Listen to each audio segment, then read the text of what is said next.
So I have several rows of the pink yarn. You might be somebody who wants to do the same color all the way up.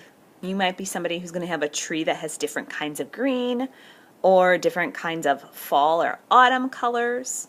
So I'm ready to switch colors, and I'm going to take this tape off this yarn, and I'm just going to set this tape to the side so I can use it again. So I'm going to measure like an arm stretch. So both my arms are stretching wide open across my body, and I am going to cut another piece of yarn. And to keep these yarn pieces nice, I'm going to put that tape back on the end so when somebody else uses it, it's nice and neat.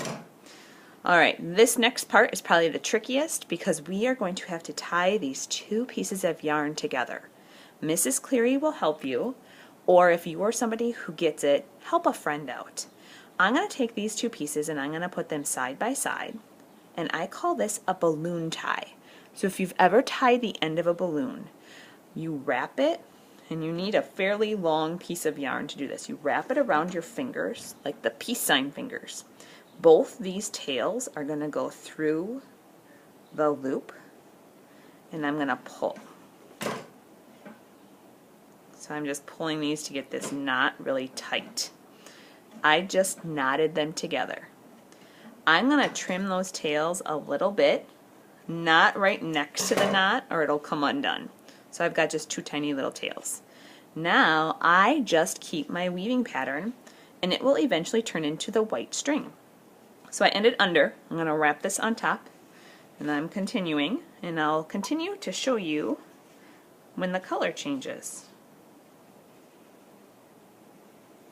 Every time I'm just going under over, and then I pull it through at the end. Ooh, it's going to be this next row that it changes to white. So I'm wrapping it around the top, bringing it under. I just pick that brown string up a little bit to get it under.